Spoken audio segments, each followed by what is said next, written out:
Assalamualaikum warahmatullahi wabarakatuh. Kembali lagi di channel Radio Horor. Di kisah kali ini masih ada sebuah cerita yang ditulis oleh akun Twitternya @desiprayogo1. Dan untuk kisah yang akan saya bawakan kali ini yaitu sebuah kisah yang berjudul Villa. Sebelum kita masuk ke ceritanya, tekan dulu tombol like video ini dan jangan lupa tekan juga tombol subscribe channel ini. Dan nyalakan juga lonceng notifikasinya agar tidak ketinggalan cerita-cerita baru dari channel ini.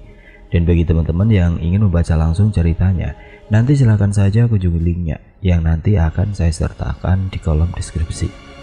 Dan seperti apa untuk kisah kali ini, langsung saja kita simak berikut ini.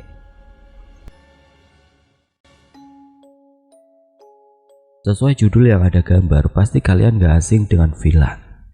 Tapi mohon maaf guys, setahu aku berdasarkan informasi yang aku dapat dari satelit kayangan, kalau villa dan L-nya double itu tandanya tempat untuk uhud-uhud. Beda sama yang tulisannya villa. Terus letak perbedaannya, kalau villa yang L-nya cuma satu itu biasanya disewa dalam bentuk rumah full, dan yang villa L-nya double bentuk rumah dengan kamarnya yang banyak. Jadi orang menyewa itu per kamar, yang sistem sewanya bisa short time atau long time. Sebenarnya kalau dipikir-pikir, villa itu harusnya sama kayak motel. Mungkin biar gaul ditulisnya villa, L-nya double. Biasanya kita sering temui tempat-tempat seperti ini itu di lokasi tertentu. Contohnya kayak di area perbukitan ataupun pegunungan. Kalau di kota-kota, tempat buat uhud-uhud biasanya dikamuflase dengan nama homestay. Ayo, siapa di sini yang sering bawa ayangnya ke situ? Sekarang aku ajak kalian untuk perkenalan dengan narasumber kita kali ini terlebih dahulu. Kita pakai nama bekennya aja, yaitu Bang Ocep. Bang Ocep sendiri masih muda, usianya masih baru 27 tahun dan sudah hampir 6 tahun menggeluti pekerjaan sebagai joki villa. Sejak di PHK dan susah mencari kerja, Bang Ocep ditawarkan Pak D-nya untuk ikut kerja menjadi tukang joki villa. Selain menjanjikan dan kerjaannya juga tidak terikat hanya dengan satu villa doang. Aku di sini akan tulis villa guys, bukan villa, karena emang tempat yang dipegang ini tempat untuk uhud-uhud. Awal kerja Bang Ocep emang agak kewalahan karena laju motornya harus cepat agar tidak ketinggalan target yang akan dipepetnya. Aku kasih gambaran sedikit mengenai mekanisme cara kerja Bang Ocep. Jadi gini guys, setiap ada orang yang akan naik ke atas, entah itu motor atau mobil yang platnya bukan plat wilayah sana, Bang Ocep dan teman-temannya akan dengan sigap mepet kendaraan tersebut untuk ditawarkan villa. Lah, upah dia berapa nggak? Upah yang dia terima dihitung berdasarkan per kepala. Harga asli villa yang ditawarkan akan ditambah secara otomatis saat menawarkan ke orang yang memakai jasanya. Misalnya nih ya, harga asli villanya 65, nanti sama dia bilang 165. Untuk ke lokasinya juga dia yang mengantar, dan ketika sudah di depan villanya, barulah Bang Ocep meminta uang pembayaran yang sudah disepakati di awal. Sama diminta KTP salah satu pengunjungnya.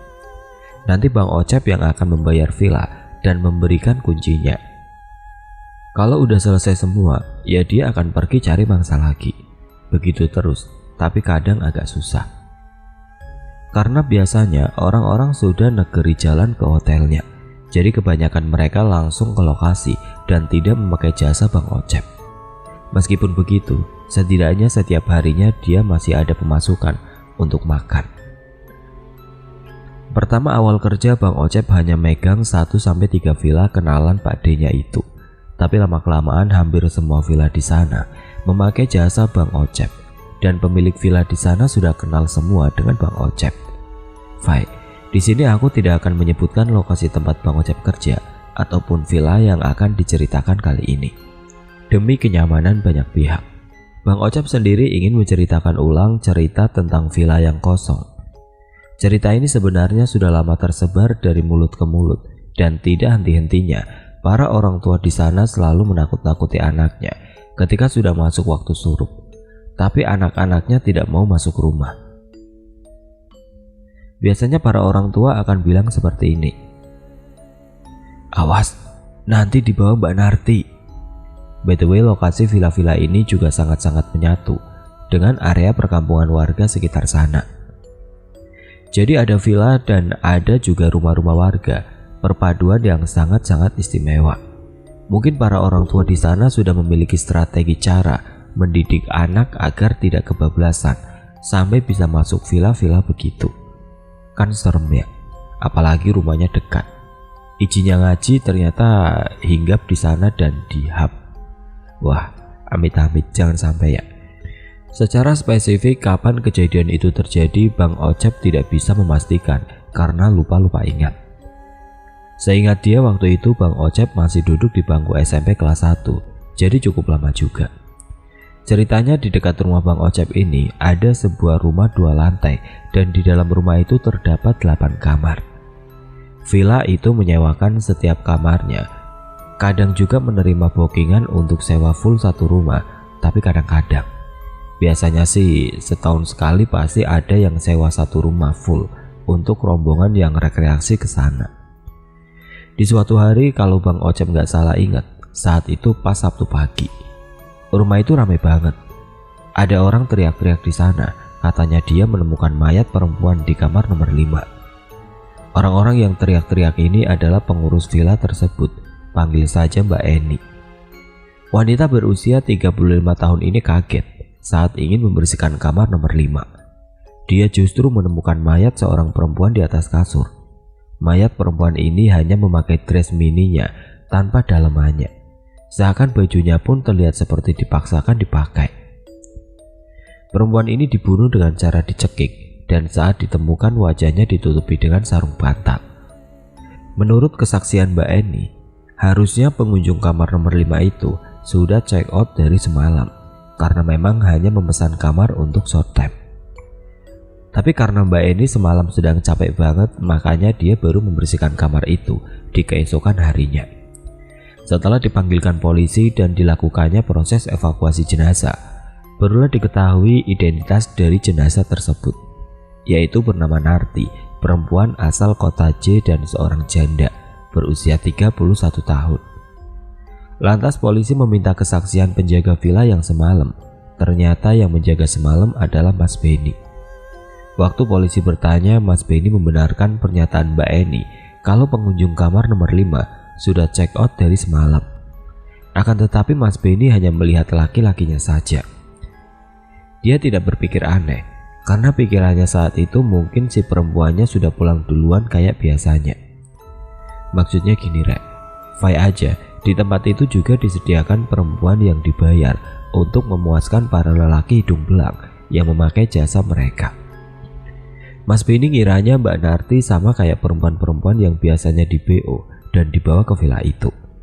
Jadi ya wajar kalau Mas Beni sendiri tidak berpikir aneh-aneh dan langsung menyerahkan KTP laki-laki tersebut. Nanti yang kebagian tugas bersih-bersih ya Mbak Eni dan satu lagi temennya yang bernama Mbak Nita. Tapi Mbak Nita masih izin libur karena habis melahirkan. Hanya Mbak Eni yang kebagian membersihkan kamar-kamar saat itu. Biasanya pengunjung kalau habis check out itu kuncinya dibiarin ngegantung di pintu kamar bagian depan. Tujuannya biar yang bersih-bersih gampang. Itu aturan di villa tersebut.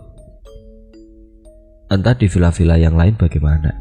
Semua pengunjung di sana selain diminta KTP-nya, juga datanya ditulis di buku yang dipegang khusus sama Mas Beni.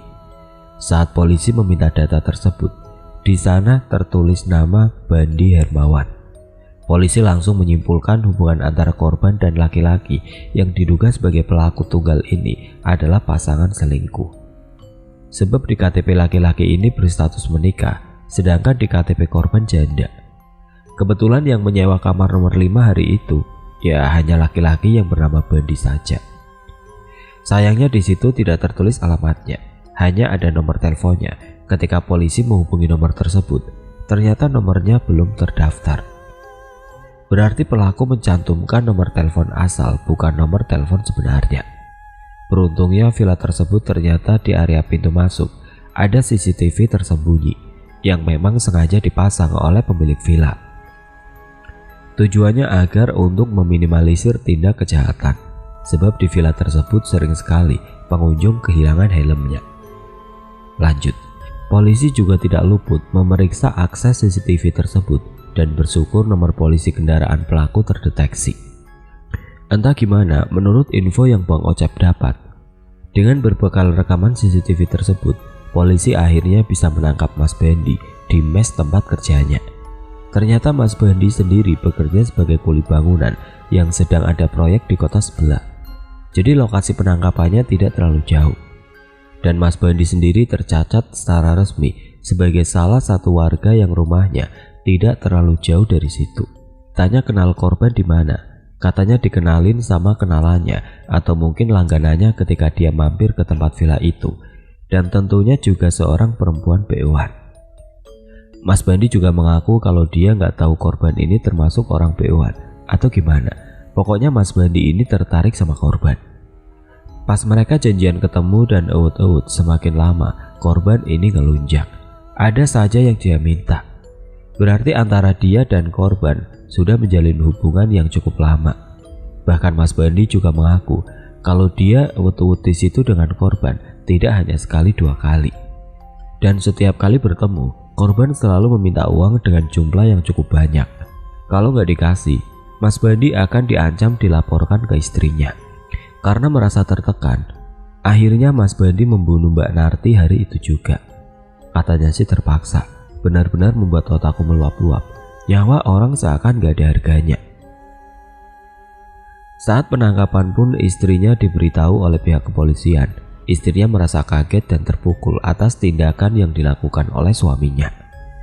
Sedangkan jenazah Mbak Narti diberikan ke pihak keluarga untuk dimakamkan setelah dilakukan proses pemeriksaan. Semenjak kejadian itu, villa itu sempat ditutup 1 bulan lamanya sampai olah TKP selesai dilakukan, barulah villa bisa dibuka kembali. Tapi gara-gara kasus tersebut, villa itu jadi sedikit pengunjungnya. Mungkin karena takut juga. Untuk kamar nomor 5 sendiri masih saja dikosongkan untuk mencegah hal-hal yang tidak diinginkan.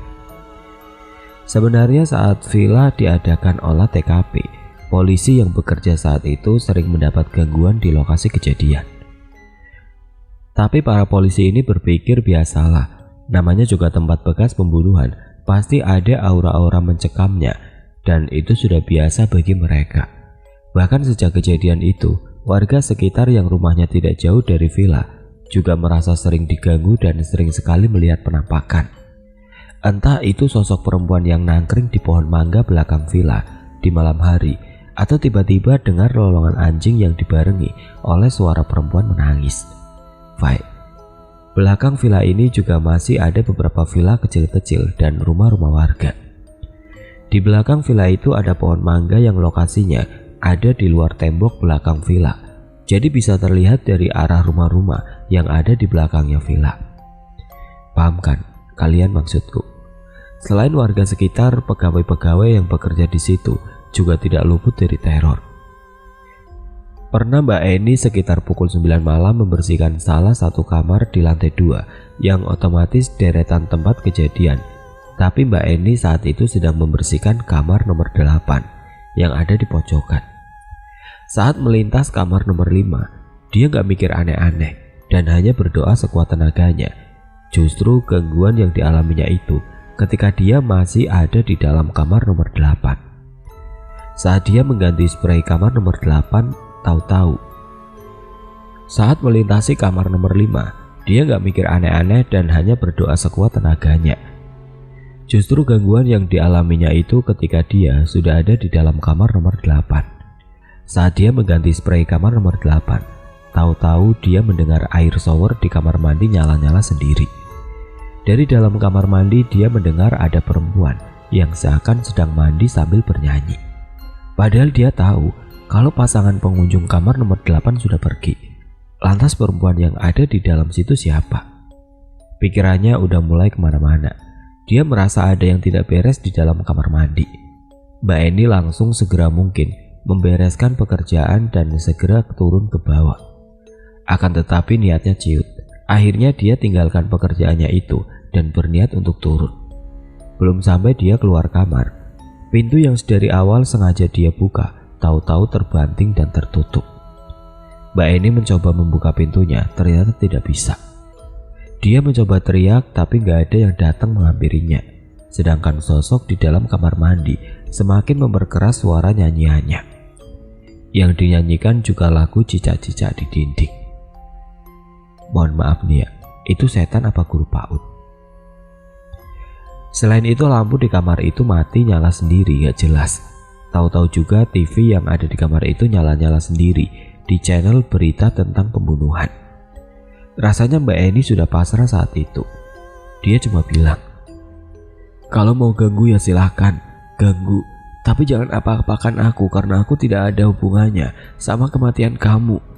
Aku di sini hanya kerja untuk memberi makan anakku dan aku orang tua tunggal. Jadi aku mohon, izinkan aku kerja di sini tanpa gangguan kamu." Seperti itu yang diucapkan Mbak Eni. Ketika Mbak Eni selesai bicara seperti itu, entah kenapa gangguannya justru menghilang dan pintu kamar mandi terbuka dengan sendirinya. Waktu pintu kamar mandi terbuka, Mbak Eni melihat jelas ada sosok bayangan hitam keabu-abuan. Kalau digambarkan itu persis kayak asap rokok yang keluar dari arah kamar mandi menuju jendela yang mengarah ke belakang villa. Seketika bulu kuduk Mbak Eni berdiri semua. Dia lemes dan bingung mau berbuat apa saat menyaksikan itu semua. Lalu Mbak Eni dikejutkan lagi dengan suara pintu utama yang terceklek dan dibuka dari luar. Ternyata itu Mas Beni. Justru Mas Beni kaget. Kok bisa? Pintu terkunci dari luar padahal Mbak Eni sedang bersih-bersih di dalam. Dan Mas Beni juga sempat mendengar Mbak Eni teriak dari lantai 2. Makanya Mas Beni beranikan naik ke atas untuk mengecek. Padahal dia sebenarnya masih takut. Melihat Mas Beni yang datang menghampirinya, seketika juga Mbak Eni menangis dan lalu diajak Mas Beni untuk turun ke bawah. Di bawah Mbak Eni menangis dan ditenangkan oleh beberapa warga. Setelah tenangan, akhirnya Mbak Eni menceritakan semua yang dialami dirinya saat itu. Semenjak hari itu, kamar-kamar di lantai 2 berhenti disewakan dan hanya 4 kamar yang ada di bawah saja yang disewakan. Terornya apa udah selesai? Belum juga guys. Justru teror inilah yang lebih epik dari yang lain. Waktu itu ada pasangan muda yang menyewa kamar nomor 1 untuk awet-awet. Mereka ini bukan pasangan suami istri, tapi masih pacaran. Cerita yang Bang Ocep peroleh itu kurang lebih seperti ini. Saat mereka selesai check-in dan sengaja memilih sewa yang long time. Selesai mereka melakukan pembayaran dan lain-lain, masuklah ke kamar yang memang mereka pilih sendiri. Kalian ingat kan kamar nomor 5? Itu lokasinya pas di atas kamar nomor 1. Cuma pasangan muda-mudi ini nggak tahu tentang berita pembunuhan yang pernah terjadi di villa itu. Yang mereka tahu villa itu harganya paling murah dengan modelan villa yang bagus dan memang agak sedikit sepi. Ya wajarlah dibikin murah biar menarik minat pengunjung setelah tragedi sebelumnya. Kejadian itu dialami oleh pihak laki-lakinya. Setelah melakukan ronde pertama, si ceweknya minta izin untuk ke kamar mandi dan si cowoknya rebahan di kamar sambil nonton TV. Cowoknya ini ngelihat dengan jelas kalau ceweknya ini keluar dari kamar mandi dan nyamperin dia ke arah tempat tidur. Tapi ceweknya ini seakan memberi kode untuk mengajaknya awet-awet lagi. Si cowoknya udah nolak karena capek juga, tapi ceweknya malah agresif. Cowok ini mengaku kalau ceweknya nggak kayak biasanya dan terlihat aneh. Kasarannya itu kayak biasanya, cowoknya yang nyerang duluan tapi ini malah ceweknya yang nyerang duluan. Ya jelas dilawehin lah.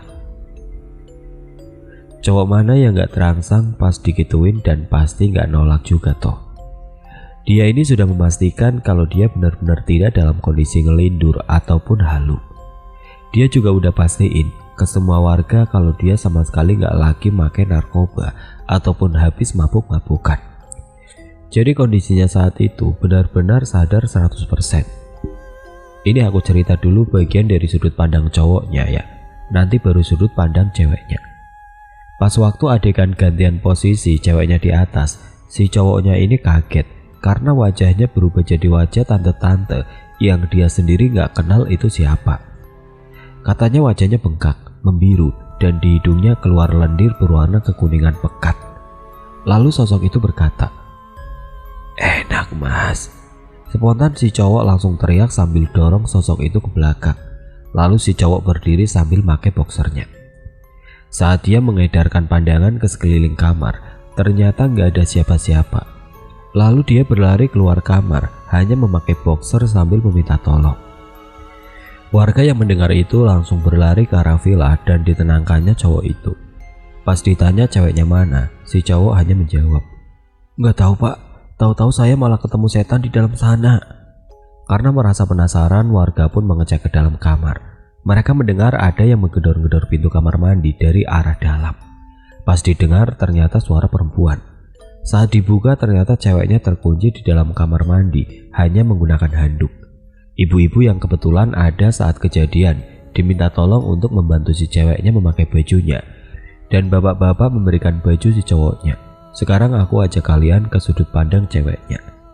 Si cewek yang merasa ngantuk, dia langsung pergi ke kamar mandi untuk bersih-bersih dan barulah ganti baju terus tidur. Waktu dia cuci muka di kamar mandi, tahu-tahu dia mendengar pintu kamar mandi seperti dikunci dari arah luar. Dia yang posisinya masih ada busa sabun di wajahnya tetap melanjutkan cuci muka karena di pikiran dia cowoknya lagi iseng. Setelah selesai dia berusaha memanggil-manggil nama cowoknya, malah gak ada sautan sama sekali. Otomatis dia panik dan terus menggedor-gedor pintu sekuat tenaga. Harapannya meskipun cowoknya nggak mau bukain atau gimana, setidaknya ada yang dengar dari luar. Akan tetapi saat dia menggedor-gedor pintu secara nggak sengaja, dia mendengar cowoknya sedang ngomong sama seorang perempuan. Dan semakin lama, dia mendengar kalau mereka kayak lagi mantap-mantapan. Karena suara desahan cowoknya benar-benar sampai terdengar dari dalam kamar mandi, padahal pintunya sedang terkunci. Di situ pikirannya nggak karuan, antara mau marah, nangis dan kecewa jadi satu. Kalian ingatkan kalau di wilayah ini juga ada banyak cewek BO-an. Pikirnya dia, cowoknya sengaja pesan cewek-cewek BO-an waktu itu. Makanya dia sengaja dikunci di dalam kamar mandi agar cowoknya bisa melancarkan aksinya. Wajar lah ya, namanya juga cewek ya, aku maklumi. Posisinya saat itu dia nangis sendiri di kamar mandi cuma pakai handuk. Dari dalam dia udah teriak-teriak agar cowoknya mau buka pintunya karena dia udah mulai kedinginan dan berharap bisa langsung pergi saja meninggalkan cowoknya dengan perempuan itu. Tiba-tiba dia mendengar cowoknya menjerit kencang banget dan seakan lari keluar kamar. Si cewek ini makin panik sendirian di kamar mandi. Dia takut ada apa-apa di luar sana, sedangkan dia sendiri tidak bisa berkutik karena dikunciin di dalam kamar mandi. Lah, setelah lama gak ada respon, dia akhirnya pasrah, tapi masih tetap gedor pintu pelan-pelan dan tidak lama ada yang membukakan pintu kamar mandi. Saat itulah dia baru tahu cerita sebenarnya. Pasangan muda-mudi ini akhirnya dibawa ke rumah salah satu aparat setempat dan diberi pengertian. Tidak lupa juga aparat desa menceritakan kejadian yang pernah terjadi di villa tersebut. Sejak kejadian terakhir itulah, villanya semakin sepi dari pengunjung. Gosip mulai tersebar dari mulut ke mulut. Para joki kamar juga enggan menawarkan kamar di villa itu kepada pengunjung karena mereka tidak mau reputasinya jelek. Akhirnya mau gak mau villa itu tutup dan dibiarkan terbengkalai sampai sekarang. Pernah coba ditawarkan untuk dijual, tapi tetap tidak ada yang mau beli.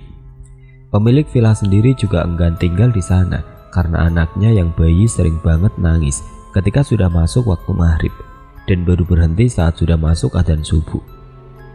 Semua pegawai villa juga diberhentikan dari pekerjaannya, bahkan Mbak Eni dan Mas Beni kini bekerja di villa yang ada di deretan atas untuk menyambung hidup. Meski jaraknya sedikit jauh ke atas, setidaknya mereka bisa bekerja dengan aman tanpa gangguan apapun.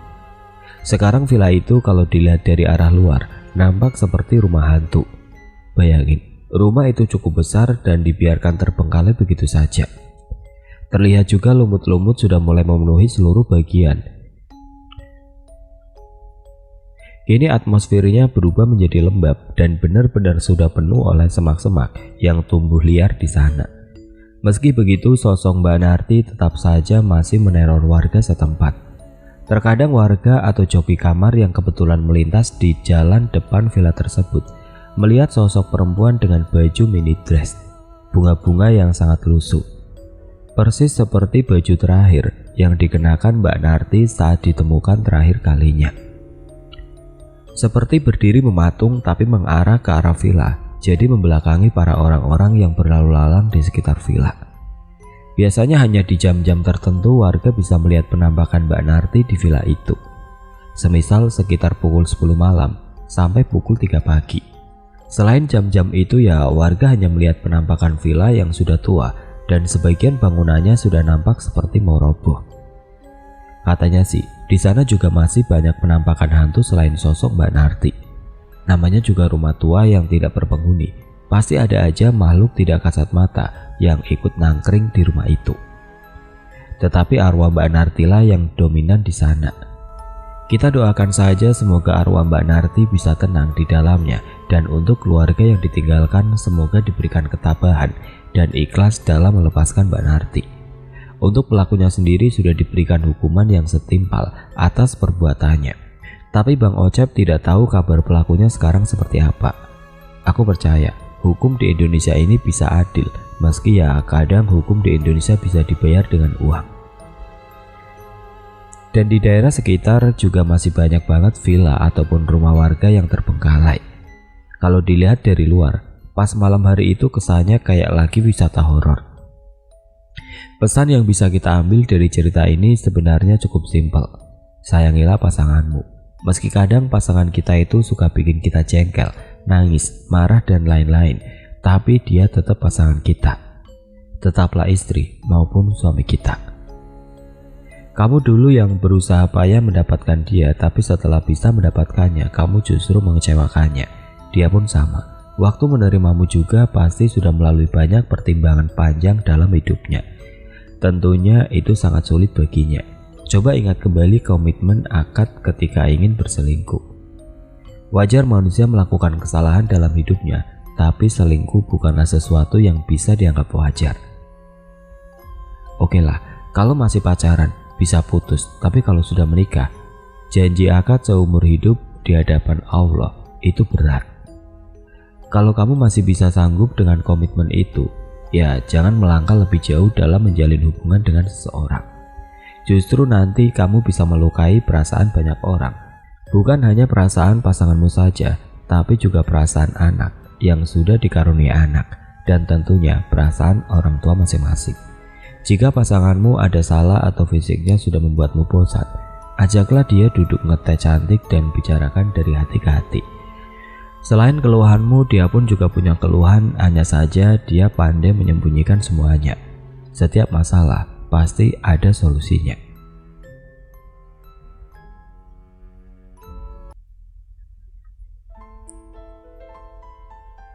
Oke teman-teman, sekian untuk cerita kali ini. Semoga apa yang sudah saya sampaikan dalam kisah ini dapat dijadikan pelajaran untuk kita semua. Dan bagi teman-teman yang baru bergabung, jangan lupa untuk like, comment, share, serta subscribe channel ini. Dan nantikan kisah-kisah horor berikutnya tetap di channel Radio Horor. Wassalamualaikum warahmatullahi wabarakatuh.